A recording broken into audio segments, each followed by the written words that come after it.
निवृत्ते मार्गकथिता आदौ भगवता यथा क्रमयोगोपलब्धेन ब्राह्मणाय संसृते। महाराज परीक्षित ने प्रार्थना की, सुखदेव महामुनि से, गुरुजी आपने निवृत्ति मार्ग का वर्णन कर सुनाया और प्रवृत्ति मार्ग का वर्णन कर सुनाया और भूगोल खगोल आदियों का वर्णन कर सुनाया, नरकों का वर्णन कर सुनाया। कृपा करके आप बताइए, किसी ने अनजान में जो पाप किया है उसका प्रायश्चित्त कैसे होगा? सुखदेव महामुनि कहते, कर्मणा कर्म निर्हारो नाह्यात्यन्तिक एष्यते अभेद्वदधिकारित्वा प्रायश्चित्तं विमर्श। कई भक्त अपने शुभ कर्मों के द्वारा किए हुए पाप को प्रायश्चित्त कर तपस्या से, ब्रह्मचर्य से, सामदान आदि त्याग, सत्यता, पवित्रता का पालन करते हुए प्रायश्चित्त कर सकते हैं। और कई भक्त ऐसे हैं जो भगवान का नाम जाप करके भी प्रायश्चित्त करते। यदि कोई जानकर के हो या अनजान में भी भगवान का नाम लेता है सज्जन, तो उसको यमलोक जाना नहीं पड़ता। सुखदेव जी कहते हैं, सक्रीन मना कृष्ण पदारविंदयो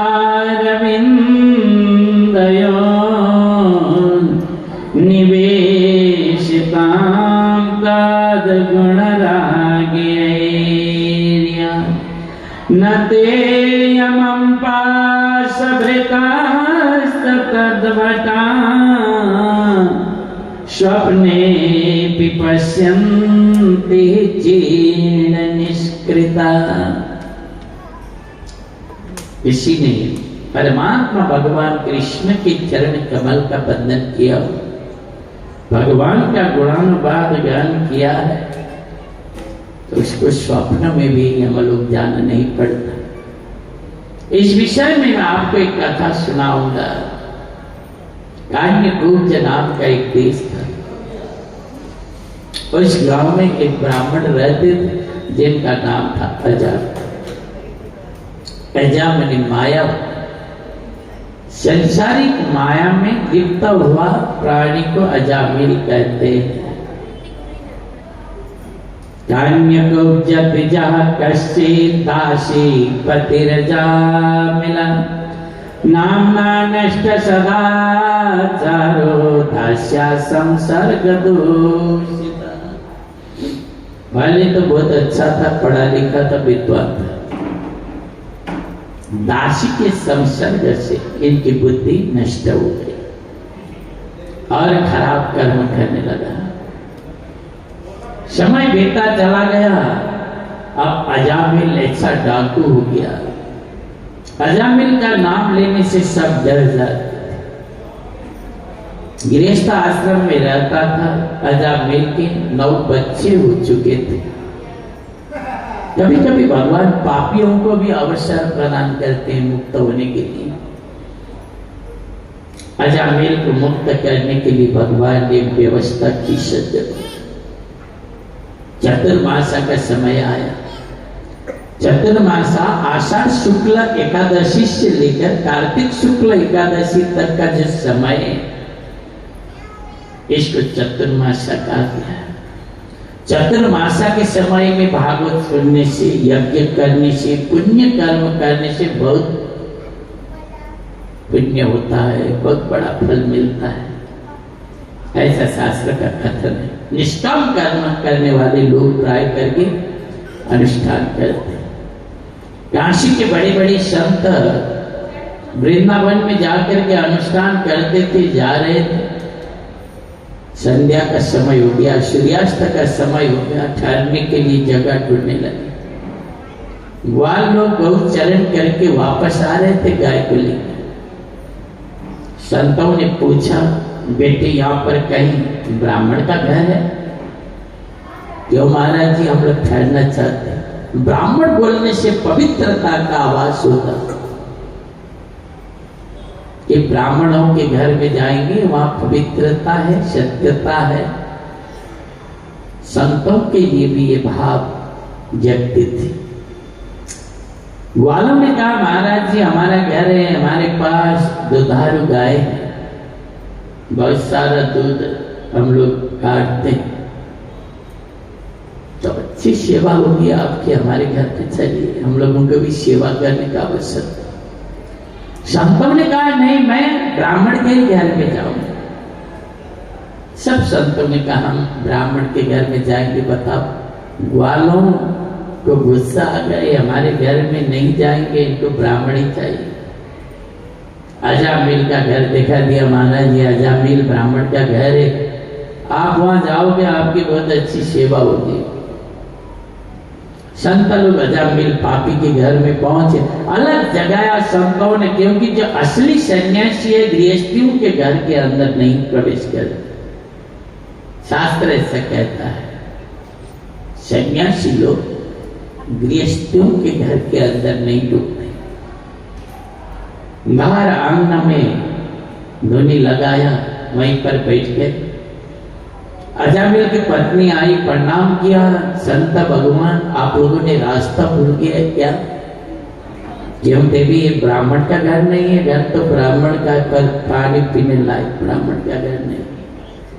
चांडाल से भी पतित ब्राह्मण का घर है, आप जैसे संतों का ठहरने का जगह नहीं, आप अन्यत्र जाए। संतों ने कहा, देखो हम तो खुले आसमान में जमीन में बैठते हैं, तो जहां पर अपना चिमटा रखते वहां से उठते नहीं। कोई बात नहीं देवी, तुम जाओ। रात बिताया, अजामिल आया रात को। पति ने कहा, बड़े संत आए, द्वार पे अंदर चले आओ। चला गया। 10वें दिन निकलने लगा, ब्रह्म मुहूर्त में संत लोग उठे और अजामिल की पत्नी को आवाज लगाया, देवी हम लोग जा रहे हैं। अजामिल की पत्नी ने हाथ जोड़ा, महाराज जी बहुत बड़ी कृपा की, हम जैसे पापियों के द्वार पर आपने रात बिताई, फिर भी कभी इसी रास्ते से आएंगे जरूर पधारना। बार बार प्रार्थना करने लगी, संतों को दया आई। संतों ने कहा, देवी तुम्हारे पेट में बच्चा है, ये 10वां नंबर का बच्चा, ये बच्चा पैदा होगा तो 4 अक्षर का नाम रख देगा। हमारा 4 अक्षर का नाम क्या रखो? नारायण। चले गए। जब मास पूर्ण हुआ, बच्चा पैदा हो गया, बेटा ही हो गया, तो 11वां दिन नामकरण संस्कार होता है। अजामिल पंडित जी को ढूंढने के लिए गया, कोई पंडित जी अजामिल के घर में नहीं आए, क्योंकि भाई जो पापी के घर में जाकर दान लेता है उसका पाप का परसेंटेज भी थोड़ा सा पंडित जी लोगों को मिल जाता। पंडित जी लोग केवल दक्षिणा नहीं लेते। इसलिए ब्राह्मणों को चाहिए कि अपने यजमान को अच्छे रास्ते पे चलने के लिए प्रेरणा दो, धार्मिक बनाओ, सज्जन बनाओ, पाप कर्म से रोको। उसी को पुरोहित कहते, पूर्ण रूपेण यजमानस्य हितम करोति, जो पूर्ण रूप से अपने यजमानों को हित करता है, कल्याण का कामना करता है, उसी को पुरोहित कहते। कोई नहीं जाता, जा मेरे पापी के घर में हम नहीं जाएंगे, वहां से दान नहीं है। मध्याह्न का समय हो गया और अजामिल घर में पहुंचे और अजामिल घर में जाकर के पहुंचे, हल्ला बहुत ज्यादा हो रहा है। जाइए बोलिए थोड़ा सा। पुराण पुरुषोत्तम भगवान की, श्रीमद् भागवत महापुराण की, अजामिल जब घर को पहुंचे, पंडित जी नहीं आए। पत्नी ने पूछा, कोई पंडित जी हमारे घर में नहीं आते, मैं भी ब्राह्मण हूं, मेरा बेटा का नाम मैं खुद रखूंगा। नाम रखने के लिए तैयारी हो गया। उसी समय अजामिल की पत्नी का मन में संतों का वाणी याद आया। यदि गुरुजनों का दिया हुआ वचन वाणी, संतों का वाणी यदि सही समय में आप याद करोगे तो आपका जीवन बदल जाएगा।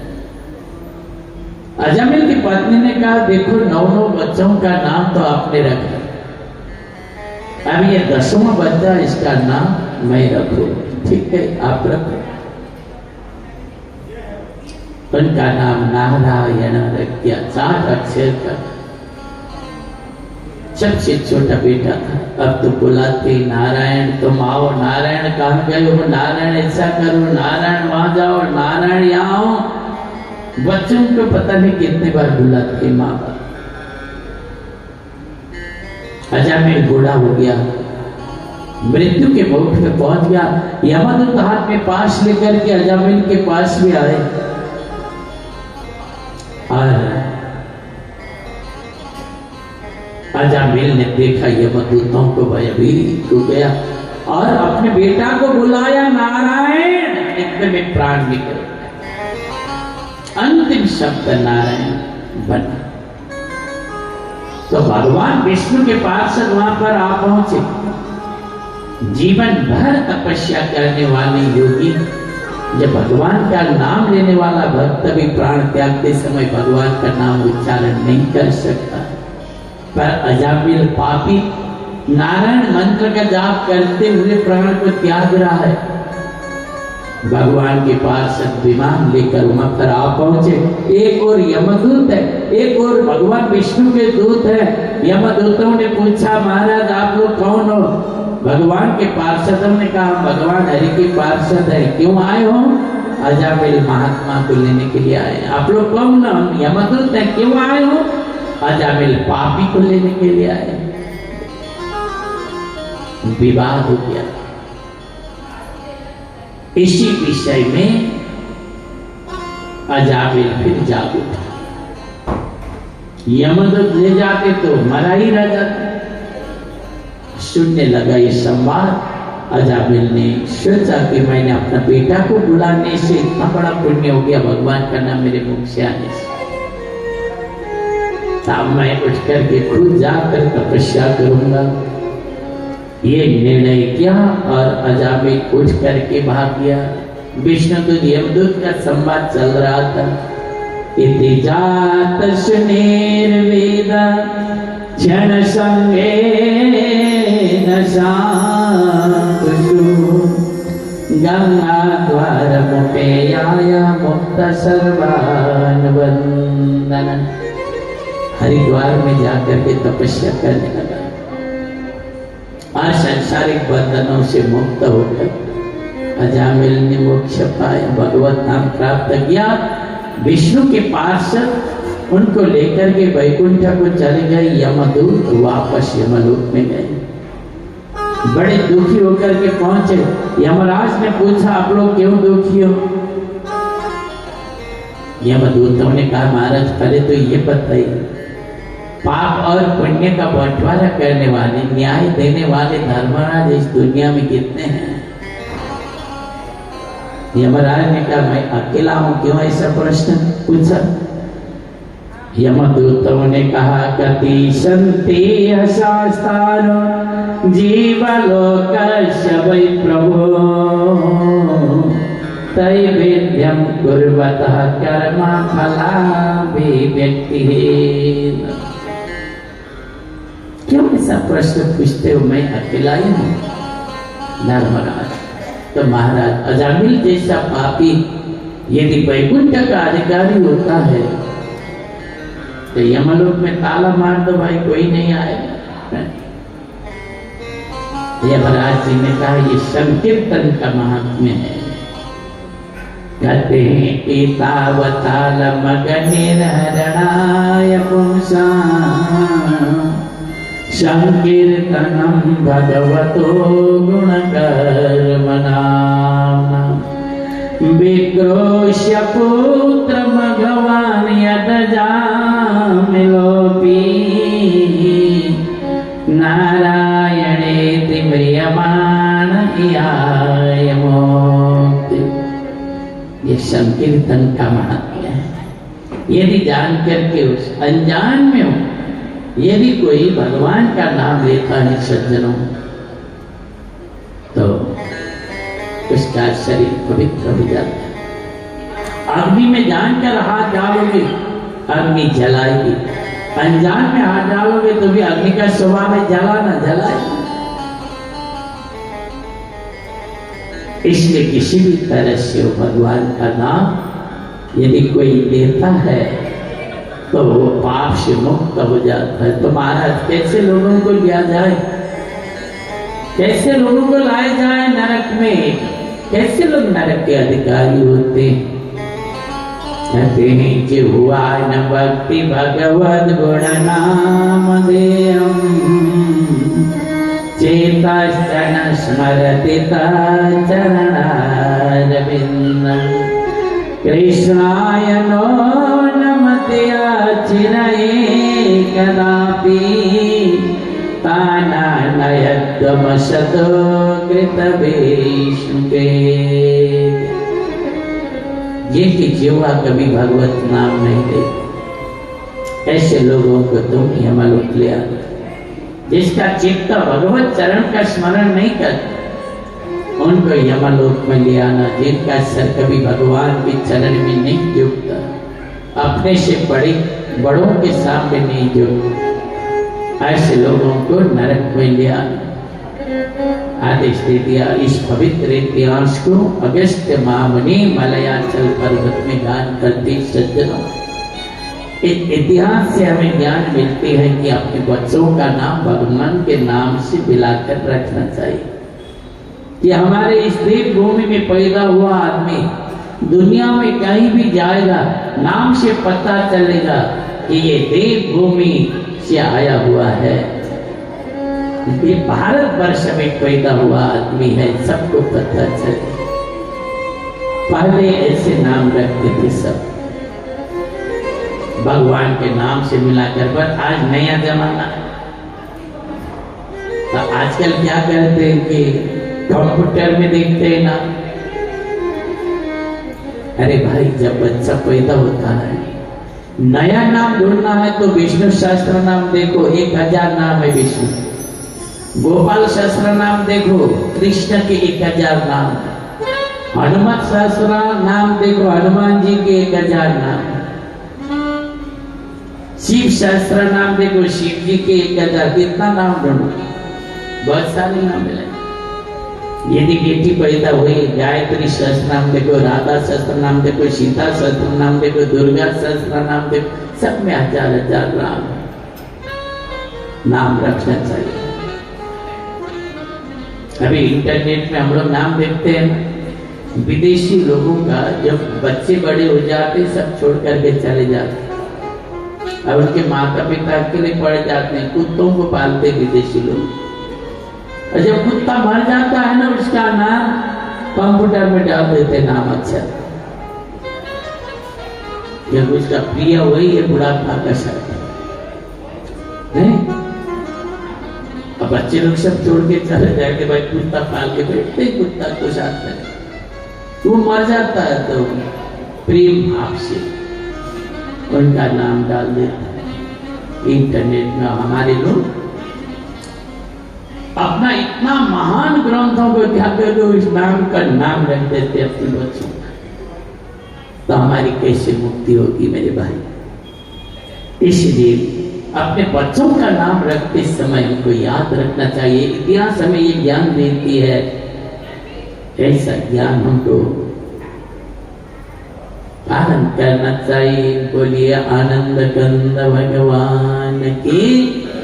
श्रीमन नारायण नारायण नारायण, श्रीमन नारायण नारायण नारायण, श्रीमन नारायण नारायण।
परीक्षित ने पूछा, गुरुजी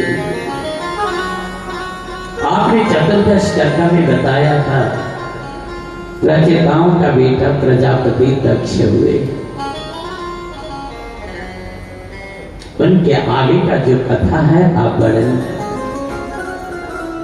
प्रजापति दक्ष ने नारायण से तीर्थ में जाकर तपस्या, भगवान नारायण को प्रसन्न किया, भगवान नारायण की स्तुति की। नारायण ने दर्शन दे दिया और कहा प्रजापति दक्ष वरदान मांग लो, जो कुछ वरदान मांगोगे दे दे। प्रजापति दक्ष ने कहा कि भगवान मैं सृष्टि कर सकूं ऐसा वरदान, तथास्तु आशीर्वाद दे दिया। और जाकर के अशिकनी नाम की देवी साधकी गृहस्थ आश्रम में प्रवेश हुई। पंचजन प्रजापति की जो बेटी थी अशिकनी, ये प्रजापति दक्ष की पत्नी हुई और सृष्टि करने के लिए संकल्प किया और 10,000 बेटों को जन्म दिया, जिनका नाम हरियाश्व रखा गया। पुत्रों ने कहा पिताजी आज्ञा करें। प्रजापति दक्ष ने कहा आप लोग नारायण से तीर्थ में जाओ, जहाँ सिंधु नदी समुद्र में मिली हुई है उसको बिंदुसार तीर्थ भी कहते हैं, वहां जाकर के तपस्या करो और भगवान से वरदान प्राप्त कर सृष्टि करना। तपस्या करने के लिए जा रहे थे देवर्षि नारद जी, आप उनसे प्रणाम किया नारद जी को। सब 10,000 बेटे थे, हरियाश्व नाम रखा गया सब। नारद जी ने कहा प्रजापति दक्ष ने एक ही बार 10,000 बच्चों को जन्म दिया, अब ये तपस्या करके फिर 10,000 करके बच्चे पैदा करेंगे तो साधु कौन बनेगा। साधु बनाने के लिए प्रयास किया, अपने शरीर संबंधी प्रश्न पूछा, पर घुमा फिरा करके प्रश्न पूछा। एक ऐसा राष्ट्र था उसमें एक ही पुरुष रहता, आप जानते हो नहीं बता सकता। एक ऐसा बिल है, गुहा है, जहां प्रवेश करने से लोग वापस नहीं आ सकते। ऐसे गुहा को देखे हो नहीं मारा।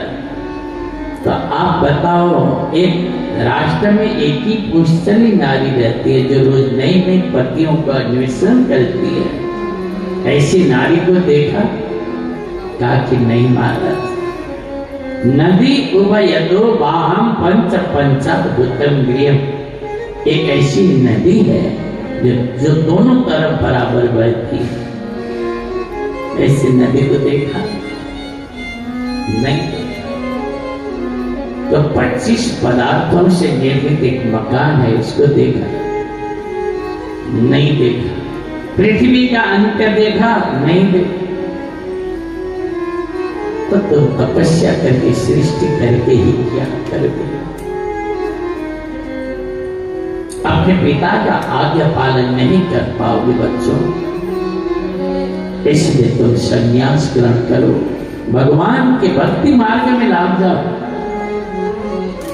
उन्होंने सोचा,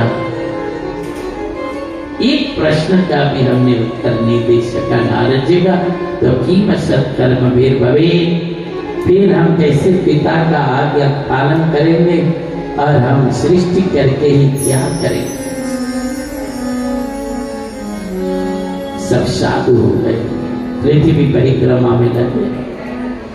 प्रजापति दक्ष ने देखा नारद जी ने सब 10,000 बेटों को साधु बनाया, फिर अपने असिग्नि नाम की पत्नी के गर्भ से 1,000 बच्चों को जन्म दिया, बेटों को। उनका नाम शाबलाश्व रखा गया। उनको भी तपस्या के लिए भेजा। नारद जी ने सब प्रश्न पूछा, उत्तर नहीं दे सका। एक राष्ट्र है, वहां पर एक ही पुरुष रहता है।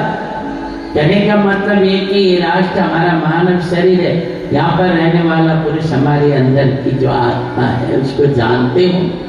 पूछा, नहीं बता सके। जो गुहा है वहां पर प्रवेश करने पर लोग वापस नहीं आ सकते, वह है हमारा गृहस्थ आश्रम सज्जन। जब हम यहाँ पर प्रवेश करते हैं ना, यहाँ से मुक्त नहीं हो सके। सोचेंगे जब बेटा बड़ा हो जाएगा, बहू आएगी, फिर हम तपस्या में लगे। बेटा शादीशुदा हो जाएगा, बहू आएगी, मन में क्या आता है कि अब पोता नाती पोता का मुंह देखे। बेटा बेटी का शादी तो हो गया, मन में ऐसी इच्छा थी। जब पोता होता है कि पोता का बहू आने का देखने का मन लगता है। फिर बहू आएगी तो मैं नहीं बैठूंगा, तपस्या के लिए चला जाऊंगा, फिर पर पोता देखने का मन लगता है। काल आकर के उठा के ले जाएगी। तो ऐसा बंधन है जहां से मुक्त होना बहुत मुश्किल है। एक देश में पोस्टली नारी रहती है, वो है बुद्धि। नए नए बुद्धि, नए नए योजना बनाती रहती है हमारी बुद्धि। तो इसको नहीं बता सके, मन चित्त बुद्धि अहंकार से विजय प्राप्त नहीं कर सकेंगे तो परमात्मा प्राप्ति नहीं। और कहा एक नदी है, दोनों तरफ बराबर बहती है, ये नदी है मन। मन को किधर भी बहा, ज्ञानटोक की ओर भी बहा सकते हो, इधर बालूरघाट की ओर भी बहा सकते हो, नहीं कहीं भी बहा सकते। अभी हम यहाँ बैठे हुए, हमारा मन कितना शीघ्र गामी, अभी दिल्ली बम्बई सब घूम के सिलीगुड़ी आ गया। बैठे हैं सिलीगुड़ी में, कथा सुन रहे हैं, सारा घूम करके सब घूम करके एक ही क्षण में यहाँ आ जाता। इतना चंचल मन है, इंद्रिय का नायक है। इसको नहीं जानेंगे तो भी परमात्मा को प्राप्त करना संभव नहीं है। 25 तत्व बने, पृथ्वी जल तेज वायु आकाश, ये 5 तत्व है। उसके 5 वृत्तियों को करके 25 पदार्थों से बना हुआ, प्रमुख 5 तत्वों से बना हुआ हमारा मानव शरीर। इसके विषय में प्रश्न पूछा था, ये भी नहीं बता सकते, तो ये भी साधु हो गया। नारद जी ने सोचा, किसी माता पिता का एक बेटा भक्त बनता है तो माता पिता दर्शन करने लायक होते।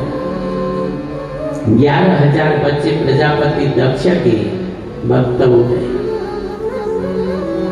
और दक्ष प्रजापति का दर्शन करेंगे। नारद जी पहुंचे। चुक्रोध नारदाया सौ पुत्र शोक विमूर्छित, देवर्षि बलभ्याः रोषात् विस्फुरिताः। पुत्र शोक के कारण से मूर्छित हुई प्रजापति दक्ष के सामने देवर्षि नारद जी पहुंचे और रोषात् विस्फुरिताः अगर रुष्ट कांपने लगा क्रोध के मारे। जब ज्यादा क्रोध आता है तो दोनों ओठ नाचने लगते। अगर रुष्ट नीचे वाला ओठ नाचने लगता है ज्यादा क्रोध आने से। दक्ष प्रजापति का भी ऐसा दशा। तो कहने लगा अहो असाधु साधुना साधुलिंगे ननस्त्वया असाधु कार्यर्भकाणां भिक्षो मार्ग प्रदर्शि। अरे साधु का रूप धारण करने वाला असाधु नारद दुष्ट, तुमने मेरे सीधे साधे बच्चों को पाकर भीख मांग कर खाने वाले रास्ते पर लगा दिया। अब मैं तुझे नहीं छोड़ूंगा, तुम्हें मैं श्राप देता हूँ नारद, कभी तुम एक जगह स्थिर होकर नहीं रह सको। तुमको दसों दिशाओं में ढूंढना पड़ेगा। देवर्षि नारद जी को श्राप दे दिया, कभी एक जगह स्थिर होकर आप नहीं ठहर सकोगे। नारद जी ने कहा ये तो आशीर्वाद हो गया प्रजापति दक्ष, ये श्राप नहीं, क्योंकि भगवान का भक्त एक ही जगह बैठेगा तो काम कैसे चलेगा भाई।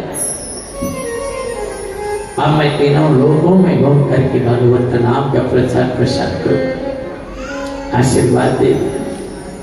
नारद जी चले गए। प्रजापति दक्ष ने सोचा अब बेटियों को पैदा करके देखते कि नारद कैसे साधु बनाता है।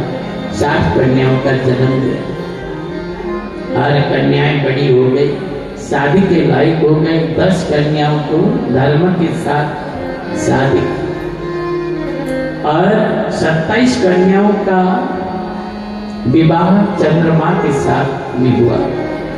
भूत, अंगिरा, कृशाश्व, तार्क्ष आदि ऋषियों ने 2-2 कन्याओं के साथ में शादी की। सब कन्याओं का विवाह हो गया, गृहस्थ आश्रम में रह गए और इसमें दानव और देवताओं के कुल का विस्तार हुआ और दानवों के वंश में त्वष्टा नाम के प्रजापति हुए।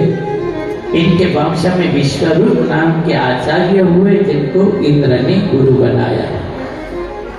महाराज परीक्षित ने प्रश्न पूछा, कस्य हेतो परित्यक्ता आचार्येणात्मनः एतदा चक्ष भगवान शिष्यानां क्रमं गुरु। देवराज इंद्र ने अपने आचार्य को क्यों त्यागा? देवराज इंद्र के आचार्य गुरु बृहस्पति थे, तो दानव गुरु विश्वरूप अपना गुरु कैसे बनाया आप बताइए। सुखदेव महामुनि कहते किसी समय इंद्र स्वर्ग के संसारिक सुख में आनंदित होकर बैठे हुए थे। अप्सराओं का नृत्य देख करके स्वर्ग की सभा में बैठे हुए थे। देव गुरु बृहस्पति वहां पर आप पहुंचे, अपने गुरु जी को देखकर भी बिना देखे जैसे बन गए। गुरु जी आ गए, गुरु जी को बुलाएंगे तो ये सारा दृश्य बंद हो जाए। देख करके भी बिना देखे बनकर बैठ गए। कुछ देर तक गुरु जी खड़े रह गए। इंद्र ने हमारा अपमान किया, अपमान का महसूस कर गुरु जी वापस चले गए और कैलाश को चले गए तपस्या करने के लिए कैलाश पर्वत। जब सभा पूरी हो गई, इंद्र को पश्चाताप हुआ, गुरु जी आए थे, मैंने अपमान किया, गुरु जी को प्रणाम तक नहीं किया। गुरु के घर में जाकर के गुरु माता से पूछा, गुरु जी कहाँ है?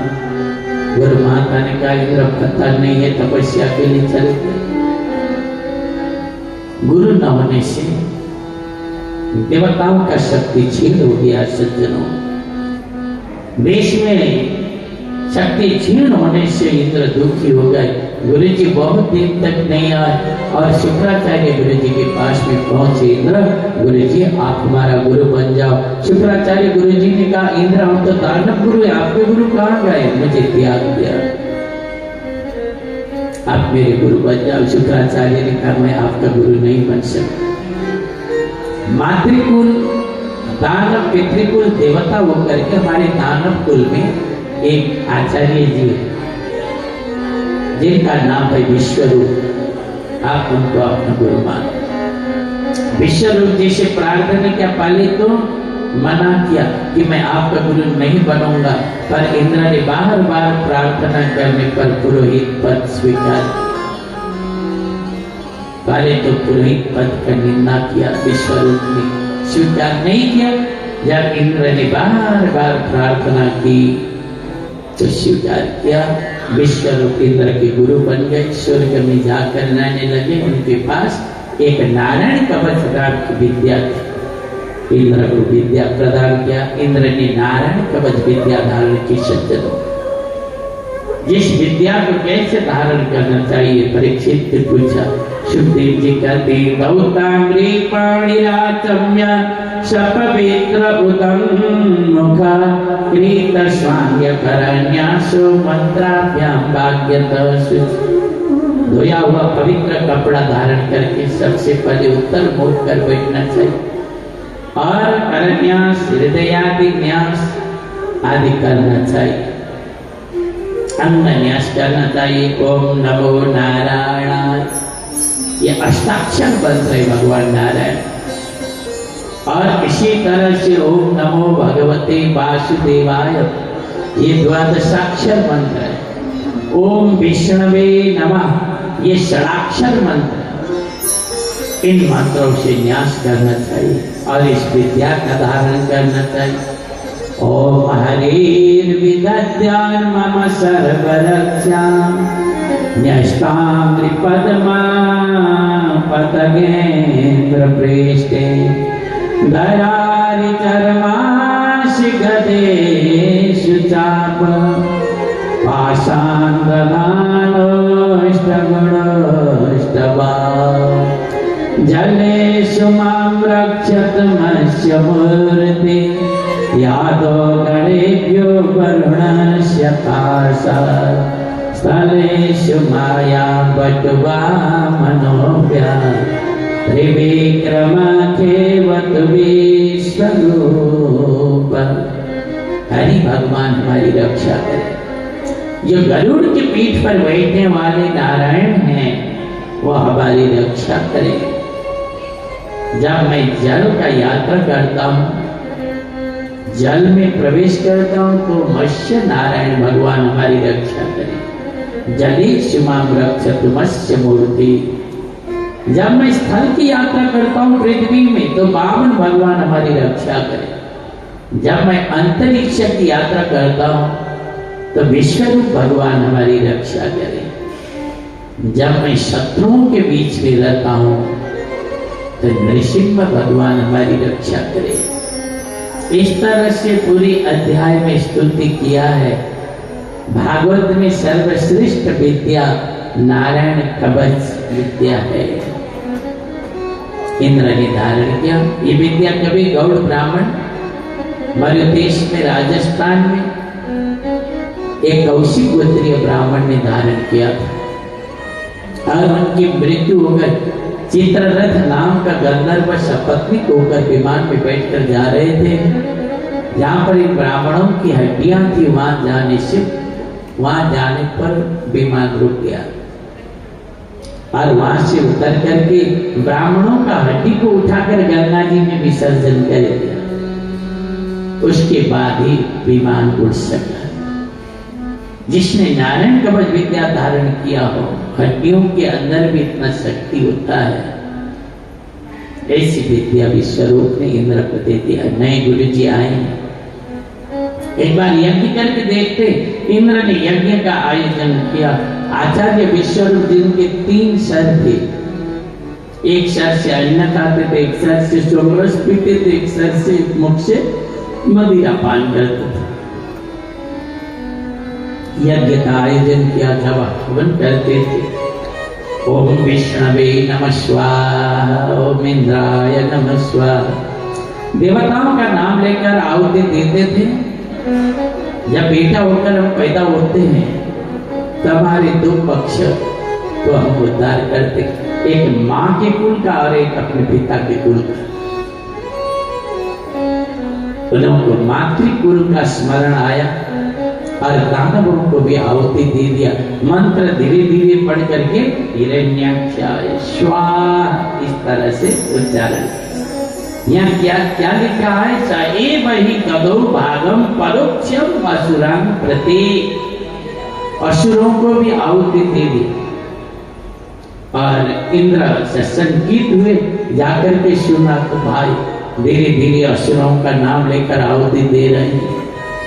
इंद्र को क्रोध आया, वज्र उठाया, सर काट डाला, 3 सर से तीनों को काट डाला। जिस सर से अन्न खा सोम पीतम सोमरस पीते कपिंजल नाम का पक्षी उत्पन्न हुआ और मदिरा पान करने वाले मुख से कलबीन का नाम का पक्षी उत्पन्न हुआ और जिस मुख से अन्न खाते थे पित्रा नाम के पक्षी हुए। सब जंगल को चले गए। ब्रह्म हत्या निकला। ब्राह्मण की बल ब्रह्म हत्या का अंजलि में ले लिया और सबसे पूछने लगा कि हमको हमारे लिए कौन सहायता करो। 4 जनों ने कहा कि महाराज हमारा आशीर्वाद हमें वरदान दोगे तो हम सहायता करें। पृथ्वी ने शांत शक्ति का आशीर्वाद लेकर ब्रह्म हत्या का एक हिस्सा ग्रहण किया जो सर्वभूमि के रूप में दिखाई दे। समुद्र ने कहा कि शांत शक्ति का ही आशीर्वाद मांगा और ब्रह्म हत्या का दूसरा हिस्सा ग्रहण किया जो पानी के फेन के रूप में दिखाई देता है। पेड़ों ने कहा कि जितना डाल काटने पर भी उग सके ऐसा आशीर्वाद मांग करके तीसरा हिस्सा ले लिया जो गोंद के रूप में दिखाई देता है। इसलिए वृक्षों का गोंद, पेड़ों का गोंद नहीं खाना चाहिए, शास्त्र ऐसा कहता है। चौथा हिस्सा नारियों ने ग्रहण किया। शाश्वत काम बने राम स्तूर्याम जगृहो स्त्रिया रजो रूपेण तासमो मासी मासी प्रदर्श्यते। काम शक्ति का आशीर्वाद लेकर जो संतान उत्पत्ति का कारण बन सके ऐसा आशीर्वाद लेकर ब्रह्म हत्या का चौथा हिस्सा ग्रहण किया जो महीना दिन में रजस्वला के रूप में दिखाई देता है। इसलिए रजस्वला के समय में नारियों को सुरक्षित रहना चाहिए, भोजनालय में नहीं जाना चाहिए, मंदिर में नहीं जाना चाहिए। 4 दिन तक पति 4 दिन के दिन पति के लिए शुद्ध होती है और 5वां दिन में व्रत करती है तो व्रत कर सकती है। 7वां दिन में नारी का पूर्ण शरीर शुद्ध होता है। देवी च पितृकार्ये च सप्तमे हनि शुद्धति ऐसा शास्त्र में कहा गया। पितरों की पूजा में तब हाथ लगेगा, इस तरह से बताया। तो पहले सुरक्षित रहते थे, आज नया जमाने के लोग नहीं मानते, इसलिए भयंकर भयंकर रोग दिखाई देते। रजस्वला स्पर्श से होने वाले कई प्रकार के रोग होते हैं। आयुर्वेद में इसका वर्णन मिलता है। इस तरह से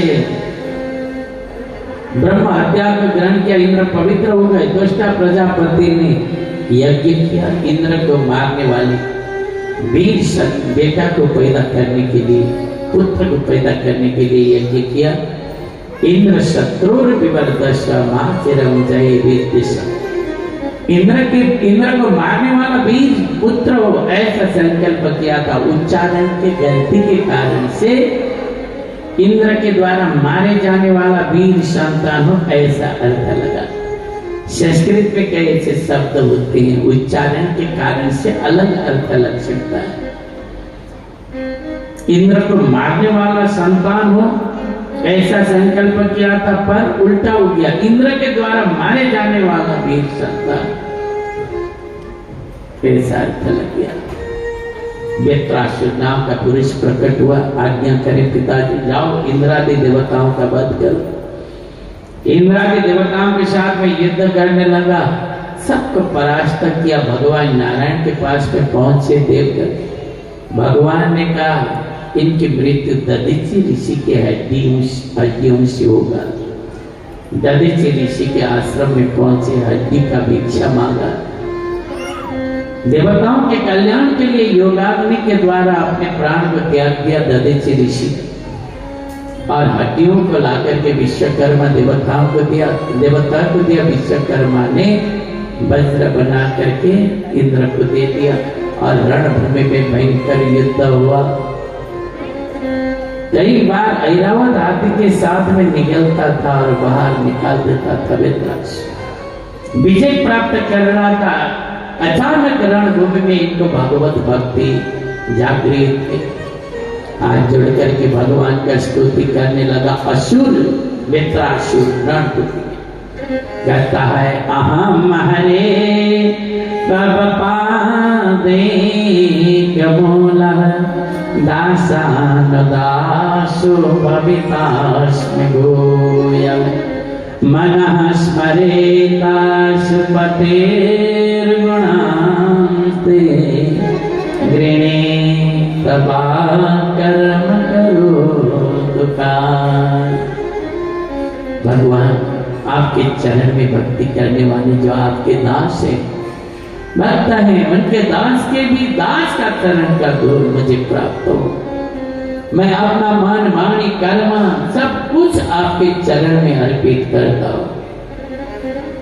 आपकी महिमा कोई नहीं जान सकता भगवान। अजात पक्षा इव मातरम खगा। पेड़ में घोंसले बनाकर के चिड़िया रहती हैं, अपने घोंसलों में छोटे छोटे बच्चे। जब माँ को आया हुआ पंख का आवाज सुनकर दाना चुगने के लिए जिस तरह से तरसते हैं, भगवान आपको पाने के लिए मैं इसी तरह से तरस रहा हूं। स्तन्यम यथा बचतरा क्षुधार्ता। जंगल को चढ़ने के लिए गई हुई गाय जब वापस आती है शाम को, गाय के खून का ध्वनि सुनकर गौशाले में बछड़े दूध पीने के लिए जिस तरह से तरसते हैं, आपको खाने के लिए मैं उसी तरह से तरस रहा हूं। किसी पत्नी नारी का पति प्रवासी बहुत दिन के बाद वापस आ रहा है, समाचार सुनकर के पति मिलन के लिए जिस तरह से तरसती है, आपको पाने के लिए भगवान मैं उसी तरह से तरस रहा हूं। पागल का इंद्र को आदेश दे दे, इंद्र वज्र चला मुझे मारो। भगवान का नाम लेता हुआ वृत्रासुर के ऊपर इंद्र ने वज्र प्रहार किया। वृत्रासुर की मृत्यु हो गई। सबने वृत्रासुर की जय जयकार की, इंद्र की नहीं की। खुद इंद्र ने कहा, अहो दानव सिद्धोषे यश्यते मतिरीदृशे भक्त सर्वात्मनात्मानं सुहृदं जगदीश्वरम। अरे सिद्ध दानव तुम धन्य हो। बड़े बड़े योगियों को भी प्राण त्यागते समय मुख में भगवान नाम नहीं आता, तुम असुर कुल में आकर के भगवान का नाम जाप करते हुए प्राण को त्यागा। स्तुति की। वृत्रासुर से पुनः ब्रह्म हत्या उत्पन्न हो गई। इंद्र को ग्रसित करने लगे। भागकर इंद्र मान सरोवर में कमल के नाल के अंदर तंतु धागे के अंदर छिप करके बैठते हैं। कमल के डंडी में अंदर धागे, उसके अंदर छिप करके इंद्र रहने लगे। मान सरोवर में बाहर ब्रह्म हत्या बैठी हुई है। इधर अराजकता फैलना, अराजकता फैलने से राष्ट्र में अशांति होने लगी। तो राजा नहुष को लाकर के राजसिंहासन में राज्याभिषेक किया, क्योंकि इंद्र के आसन में बैठने वाला 100 अश्वमेध यज्ञ किया हुआ आदमी होना चाहिए। राजा नहुष ने 100 अश्वमेध यज्ञ किया हुआ था और 6 राजनीतिक गुण होना चाहिए। देश चलाने वाले, जो राजनीतिक करने वाले लोगों के पास 6 राजनीतिक गुण होना चाहिए। एक तो पढ़ा लिखा होना चाहिए महाराज, बिना पढ़ा लिखा आदमी देश नहीं चला सकता। और दूसरा धनवान होना चाहिए। निर्धन आदमी भी देश नहीं चला सकता, क्योंकि जिसके पास धन नहीं है तो त्याग नहीं कर सकता। बिरले लोग होते हैं जो बिना धन के लोग भी त्याग करते, राष्ट्र को बचाते, नहीं तो देश को लूटते हैं लोग। अपने को संपन्न करने के लिए अपने लोगों को संपन्न करते करते देश का खजाना खत्म हो जाएगा। इसलिए अपने को जो पर्याप्त धन हो ऐसा आदमी होना चाहिए, साहसी होना चाहिए। डरपोक लोग भी देश नहीं चला सकते। और प्रजावत्सल होना चाहिए, प्रजा भक्षक नहीं होना चाहिए, प्रजावत्सल और धार्मिक होना चाहिए। पापी लोग भी देश को नहीं चला सकते और प्रजाओं के ऊपर न्याय नहीं कर सकते, इसलिए धर्मात्मा भी होना चाहिए। ये 6 राजनीतिक गुण जिसमें है वही देश चला सकता है। ये सब नहुष में थे। नहुष को राज्याभिषेक किया, नहुष की बुद्धि बिगड़ गई। जब आसन में बैठते ही सोचने लगा कि पुराने इंद्र की पत्नी सची बिचरी बैठी हुई है, इंद्र जिंदे हैं या मरे वो पता नहीं, इनके साथ मैं शादी करूंगा तो वो हमारी महारानी हो जाएगी। राजभेद भी मुझे पता चला। पश्चाताप रखा, सच्ची गुरुजी के पास में पहुंचे। गुरुजी, पापी नहुष मुझसे शादी करना चाहता है, मैं क्या करूं? गुरुजी ने कहा, देवी जब विपत्ति आती है तो घबराना नहीं चाहिए, बुद्धि से काम लेना चाहिए। तुम नहुष से कह दो कि मैंने बचपन में ऐसा संकल्प किया है, आज तक किसी ने किसी जानवर को वाहन नहीं बनाया, उसमें सवार होकर के आप दूल्हा बन करके आओगे तो मैं जयमाला डालकर वरण करूंगी। गुरु वाणी में विश्वास करते थे। संदेश भेज दिया, नहुष खुश हो गया। जब शादी की तैयारी हो गई, निकासी का समय हो गया, तो वाहन नहीं है क्योंकि स्वर्ग का राजा है नहुष। राजा की शादी में सब जुटे हुए, अपने अपने वाहन में बैठे हुए। जितने भी जानवर हैं सब किसी न किसी देवता के वाहन है। बैल शिव जी का वाहन है, सिंह भगवती माँ का वाहन है, गदा शीतला माई का वाहन है, मोर कार्तिकेय का वाहन है, भैंसा यमराज जी का वाहन है, मृग वायु देवता का वाहन है, बकरा अग्नि देवता का वाहन। कोई भी ऐसा जानवर नहीं है जो किसी का वाहन ना हो। नहुष बहुत दुखी हो गया। क्या किया जाए? जंगल में देखने लगा, गुहा में तपस्वी ऋषि महर्षि लोग तपस्या कर रहे थे। विनाश काली विपरीत बुद्धि, जब आदमी विनाश की ओर जाता है तो बुद्धि विपरीत होती है। नहुष ने सोचा कि इन ऋषि महर्षियों को आज तक किसी ने वाहन नहीं बनाया, बुलाया। वहां पर ऋषि महर्षि गए, पालकी ढोने के लिए बोला। राजा का आदेश से लेकर के चलना पड़ा और ऋषि महर्षि उछाल उछाल कर चलने लगे। नहुष सर्प कहने लगा कि सांप की तरह चल। ऋषि ने श्राप दे दिया, तुम्हारे मुख से जो शब्द निकल रहा है तुम वही बन जा। सांप हो गया बहुत भयंकर, बड़ा अजगर बनकर के पृथ्वी में गिरा। नहुष पश्चाताप करने लगा। ऋषि को दया आई, आशीर्वाद दे दिया, जब धर्मराज पृथ्वी में मानव बनकर के आए उनका दर्शन करके तुम मुक्त हो जाओ। आशीर्वाद दे दिया। और महाभारत काल में जब धर्मराज युधिष्ठिर बनकर के आते तो युधिष्ठिर का दर्शन करके नहुष की मुक्ति होती है। बहुत लंबी कथा है महाभारत। तो इस तरह से नहुष का विनाश हुआ और फिर पुराने इंद्र का ब्रह्म हत्या यज्ञ के द्वारा प्रक्षालन करके पुराने इंद्र को राज्याभिषेक किया और इंद्र ने फिर राष्ट्र को संचालन किया। ये कथा वर्णन किया। सुखदेव महामुनि के साथ में महाराज परीक्षित ने प्रश्न पूछा, गुरुजी कृपा करके आप बताइए वृत्रासुर पूर्व जन्म में कौन था? तो मृत्यु के समय इनके अंदर भगवत भक्ति जागृत हुई। सुखदेव महामुनि कहते पूर्व जन्म में चित्रकेतु नाम का राजा था। इनकी 1,00,000 पत्नियां थी, चक्रवर्ती राजा था, पर बच्चे नहीं हुए। अंगिरा ऋषि आए कभी, अंगिरा ऋषि से पुत्र प्राप्ति के लिए प्रार्थना किया। अंगिरा ऋषि ने संन्यास बनने के लिए प्रेरणा दी, नहीं माना तो यज्ञ करवाया। अंगिरा ऋषि ने कहा राजन तुम्हारा बेटा होगा, पर उससे तुम्हें सुख भी मिलेगा दुख भी मिलेगा। माना दुख सुख तो बात की बात है, देखा जाएगा। बेटा को दे दो, आशीर्वाद दे दिया। यज्ञ के प्रसाद से कृतद्युति महारानी गर्भवती हो गई, बेटा हो गया। बहुत भारी उत्सव मनाया।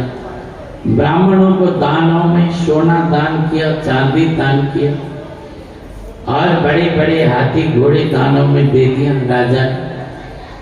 बच्चा बड़ा हो गया, सौतेली रानियों को इच्छा उत्पन्न हो गई, और बच्चा को पिलाने वाले दूध में जहर मिला करके पिला दिया। बच्चा की मौत हो गई।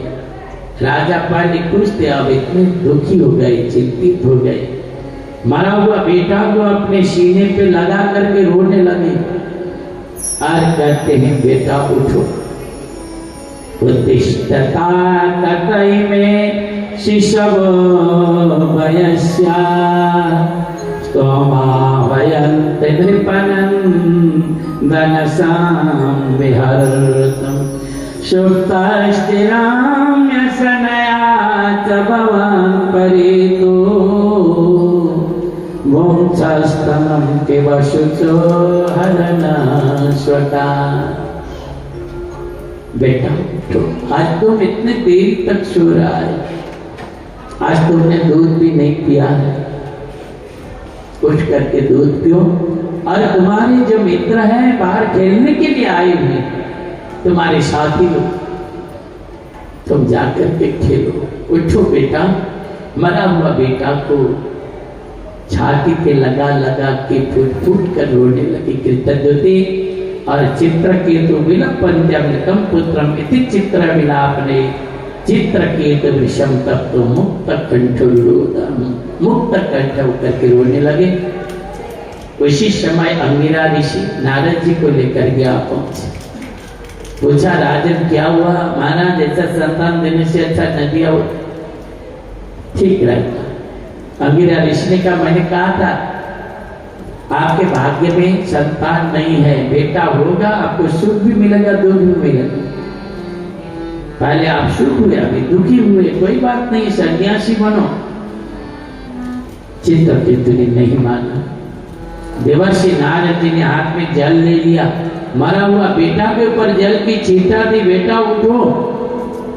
मरा हुआ बेटा उठ करके बैठ गया। चारों ओर देखना का, देखो तुम्हारे माता पिता रो रहे हैं, विलाप कर रहे, शोक कर रहे, अतः उठ करके अपने पिता का राज्य का उपभोग करो। मरा हुआ बेटा उठ करके क्या कहता है सुनिए।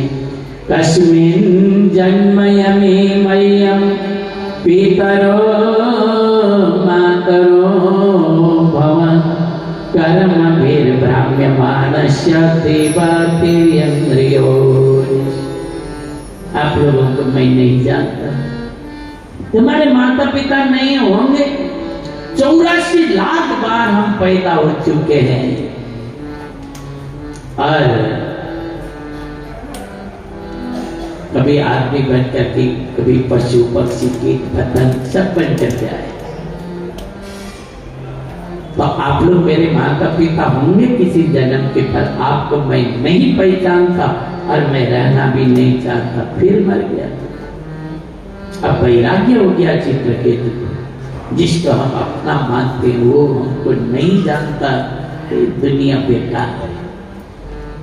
आशीर्वाद दे दिया, नारद जी ने मंत्र दे दिया, तपस्या करने लगे, भगवान को प्रसन्न किया। चित्रकेतु ने भगवान की स्तुति की। अजित जिता सममति भी साधुवीर भवान जितात्मवीर भवता विजितास्ते पीच भजता मकामात्मनाम्य आत्मदोति करुणा। भगवान अजित भगवान आपके लिए नमस्कार है। भगवान को बार बार प्रणाम किया। और गंधर्व पद प्रदान किया। विमान में बैठकर चित्रकेतु जा रहा था। सुमेरु पर्वत के तलहटी में भगवान शिव मां पार्वती को अपनी गोदी में लेकर बैठे हुए थे। चित्रकेतु ने निंदा की। मां पार्वती ने श्राप दे डाला तो असुर बन गया। जब श्राप मिला, विमान से उतरा, शिव पार्वती के चरण कमल में प्रार्थना करने लगा, भगवान कृपा करके आप जगत के माता पिता, जगत पितरो वंदे पार्वती परमेश्वरो, आप जगत के माता पिता हो, हमारी रक्षा करो। दुख सुख कोई उपहार नहीं है, लोग अपने कर्म के द्वारा प्राप्त करते हैं। कहते हैं ब्राह्म्यम सुखम च दुखम च भोगते सर्वत्र सर्वत्र, सबको भोगना पड़ता है। जैसा कर्म किया वैसा फल मुझे प्राप्त हुआ। स्वर्ग नरक सुख दुख ये सब कर्म के द्वारा प्राप्त होता है। भगवान मुझसे जो गलती हुई है कृपा करके आप क्षमा करें। भगवान शिव जी ने आशीर्वाद दे दिया, चित्रकेतु मां पार्वती ने तुझे असुर बनने के लिए श्राप दे दिया है, तुम असुर बनोगे पार्वती के श्राप के द्वारा। पर मैं तुझे आशीर्वाद देता हूँ, तुम बेत्रासुर नाम का असुर बनेगा। मृत्यु के समय तुझे भगवत भक्ति जागृत हो जाएगी, भगवान का नाम लेकर के तुम मोक्ष को प्राप्त कर लोगे। आशीर्वाद दिया शिव जी ने। और चित्रकेतु बेत्रासुर नाम का असुर बनकर के पैदा हुए थे। भगवान का नाम जाप करते हुए परम नाम को प्राप्त हुए, भगवत दिव्य धाम को प्राप्त हुए। श्रद्धेय भक्तजन, ये बेत्रासुर का जो चरित्र है पुण्य को बढ़ाने वाला बहुत सुंदर चरित्र आप लोगों ने श्रवण किया। पुराण पुरुषोत्तम भगवान की। और देवताओं में दानवों में द्वेष भाव उत्पन्न हो गया। अदिति के बेटे देवतागण हैं, दिति के बेटे दानव हैं। दिति ने अपने पति कश्यप ऋषि से जाकर प्रार्थना किया कि देवताओं ने मेरे बच्चों का परास्त किया, विनाश किया, इसलिए मैं ऐसा पुत्र को जन्म देना चाहती हूँ स्वामी, जो इंद्र को मारने वाला वीर संतान हो। ऐसा पुत्र प्राप्ति हेतु कोई व्रत है, नियम है, आप बताएं। कश्यप ऋषि ने कहा देवी एक व्रत है, जिस व्रत का नाम है पुंसवन। पुंसवन नाम का व्रत करोगी तो मनचाहा बच्चा हो जाएगा। कब करना चाहिए? कहते हैं मार्ग शुक्ले मार्ग श्री पक्षे योषेद भरतुरनो ज्ञया आरभेत व्रतमिदं सर्वकामी कमादितम्। माक्षिर महीना जो अगन का महीना है, शुक्ल पक्ष प्रतिपदा से लेकर व्रत का शुभारंभ होगा। 1 साल तक का व्रत रहेगा और इसको नियम से पालन करना होगा। भगवान का मंत्र का जाप करके यदि 1 वर्ष तक इस व्रत को पूर्ण करोगी तो मनचाहा बेटा हो जाए। दीदी ने व्रत लिया। जब 1 साल होने वाला था तो क्या हुआ कि अदिति को पता चला। अदिति ने जाकर के इंद्र को बता दिया, इंद्र तुम्हारी सौतेली मां तुमको मारने वाला पुत्र को जन्म देने वाली है, भयंकर पुंसवन व्रत करके बैठी है, तुम अपना सुरक्षा अपना। इंद्र पहुंचा, दीदी के पास में प्रणाम किया, मां दंडवत करता हूं मैं इंद्र। अरे मां बहुत दिन से आप व्रत में बैठी, थकी हुई है, आपका थोड़ा चरण सेवा कर दो, पैर दबा दे। दीदी ने कहा नहीं इंद्र दरकार नहीं है, जाओ तो। नहीं मां सेवा करूंगा, पैर दबाने लगा। जब माई आने लगी, जोर जोर से नींद आने लगी दीदी को। जब जोर से जमाई लिया, एक मच्छर की तरह इंद्र दीदी के पेट में प्रवेश हुआ। अंदर जाकर के देखा बहुत सुंदर पुत्र है, जो मेरा शत्रु है। इंद्र ने काट करके 7 टुकड़ा कर डाला, 7 बच्चे हुए। 7 बेटे हो गए, फिर 7 को 7-7 टुकड़ा करके 49 टुकड़ा कर डाला। 49 बच्चे हो गए, सब जीवित हो गए, रोने लगे। मां रुदा मत रो, बोला इंद्र ने, अरे भाई तुम्हारा मैं बड़ा भाई ने प्रणाम करो। सबने प्रणाम किया। चलो बाहर जाते हैं। सबसे पहले दीदी के पेट से इंद्र बाहर आए और दीदी को प्रणाम किया। दीदी ने कहा, इंद्र तुम? हाँ मां। सौतेली बेटा मानकर आपने कभी प्यार नहीं किया। अब की बार आपके पेट से मैं आया हूं, अब तो सम्मान मिलेगा, मुझे पुत्र का स्थान मिलेगा। मैं अकेला नहीं हूं, मेरे और भी भाई लोग हैं। आओ बाहर। सब बाहर आने लगे चींटियों की तरह। 49 बच्चे बाहर आए। सबका नाम मरुदगण रख दिया इंद्र ने। देवताओं का स्थान प्रदान किया। 49 प्रकार के मरुदगण होते हैं और उनको देवता का स्थान प्रदान किया। व्रत में त्रुटि करने से इतना भारी व्रत लेने पर भी विघ्न उत्पन्न हुआ। गर्भवती महिलाओं को देहली पे नहीं बैठना चाहिए, खुला चुन करके नहीं सोना चाहिए, चोटी बांध के ही सोना चाहिए, राख के ऊपर नहीं बैठना चाहिए। देखिए पेट में बच्चा है तो पालन करने वाले नियम है। दीमक के माटियों के ऊपर नहीं बैठना चाहिए, इस मसान में नहीं जाना चाहिए और सुनसान बंगला में अकेला नहीं रहना चाहिए, अश्लील दृश्य नहीं देखना चाहिए और भगवान का सेवा करके बैठना चाहिए। बिना पैर धोए नहीं सोना चाहिए, गीले पैर बिस्तारे पे नहीं जाना चाहिए। पैर धो करके कुछ बैठो फिर जाओ। कई नियम होते हैं। दिन में नहीं सोना चाहिए, ऐसे नियम होते हैं। सब पालन किया पर अंत में थोड़ा सा नींद आ गई थी, थोड़ा सा त्रुटि होने से सारा व्रत भंग हो गया। इस तरह से भगवान ने लीला की 49 मनुष्यगणों की उत्पत्ति की कथा आप लोगों ने छठा स्कंद में श्रवण किया। अष्ट स्कंद में 19 अध्याय हैं। ये कथा मैंने आपको सुनाया। स्कंद पूर्ण हुआ है। अब हम सप्तम स्कंद कथा शुभारंभ करेंगे। आइए एक भगवान का नाम गान करेंगे, उसके बाद सप्तम स्कंद की कथा श्रवण करेंगे। पुराण पुरुषोत्तम भगवान की जगत के रंग क्या देखूं, तेरा दिलदार काफी करूँगी प्यार किस किस को, तेरा एक प्यार काफी। जगत के रंग क्या देखूं, तेरा दिलदार काफी है।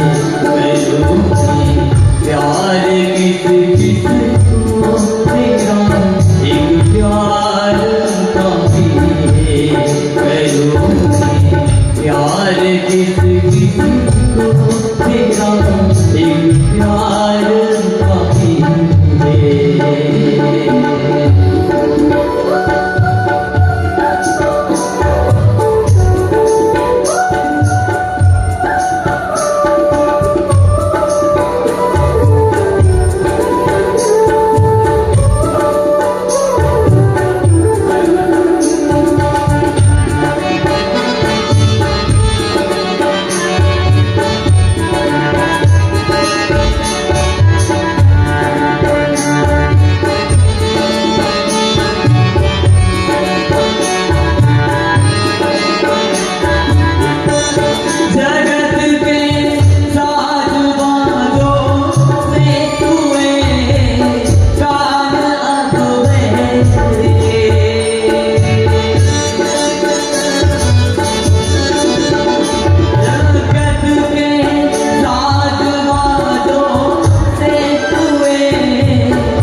किसको तेरा एक प्यार काफी है। जगत के रंग प्यारे तू तेरा किरदार काफी है।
तेरी भक्तों से